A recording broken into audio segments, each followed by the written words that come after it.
आप सबकी काजल राघवानी और आज हम सब लोग मिल रहे हैं सीतामढ़ी और मैं आ रही हूँ कांटा चौक हीरो के शॉप में, शोरूम में। और आज हम लोग लॉन्च करने वाले हैं न्यू बाइक जिसका नाम है ग्लैमर एक्स।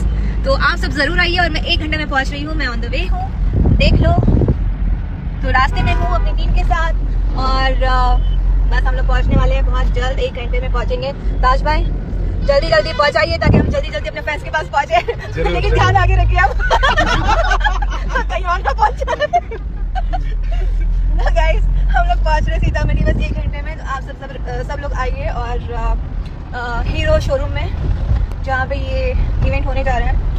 यहाँ तो आखिरकार सीतामढ़ी काजल राघवानी ने बतलाया था कि मैं जल्द आ रही हूँ 30 तारीख को। तो काजल राघवानी शायद अभी तक पहुँच चुकी होंगी। और जो मैंने इससे पहले एक वीडियो बनाकर आपको बतलाया था, दिखाया था, उसमें बहुत लोगों ने कमेंट किया कि किस जगह पे आ रही हैं, कब आ रही है। तो इस पे फाइनली इन्होंने बतला दिया है। अब लोग जो इस वीडियो को लेट से देखेंगे शायद वहाँ पे अब पहुँचना असंभव है, नहीं पहुँच पाएंगे। और आपको बतला दूं कि गाड़ी के लिए प्रचार के लिए जा रही है। जी हाँ, प्रमोशन के लिए आप कह सकते हैं काजल राघवानी को स्पेशल वहाँ पे बुलाया जा रहा है। और बात आपको बतला दूं कि काजल राघवानी पूरे टीम के साथ पे वहाँ पे गई है। जैसे कि आप गाड़ी में देख सकते हैं कि वहाँ पे रिपोर्टर भी देखने को मिल रहे हैं। वहाँ पे काजल राघवानी से इंटरव्यू लिया जाएगा, बहुत जल्द देखने सुनने को मिलेगा और बहुत तरह तरह के क्वेश्चन भी किया जाएगा। जो भी होगा वीडियो के माध्यम से जरूर आप सभी को मैं दिखाऊंगा। इस चैनल पे बने रहिए और सब्सक्राइब नहीं किए हैं तो जरूर कर। इसके बारे में आपको क्या कहना है, वीडियो देखकर आप सभी को कैसा लगा नीचे कमेंट में बताना ना भूले। वीडियो को एक लाइक करे, लोगों तक ज्यादा ज्यादा शेयर करे ताकि पहुंच पाए। और चैनल पर नया है, वीडियो को पहली बार देख रहे हैं तो हमारे चैनल को सब्सक्राइब कर लीजिए। वहीं फेसबुक पर देख रहे हैं तो फेसबुक को फॉलो करके भी तुरंत जुड़ जाइए।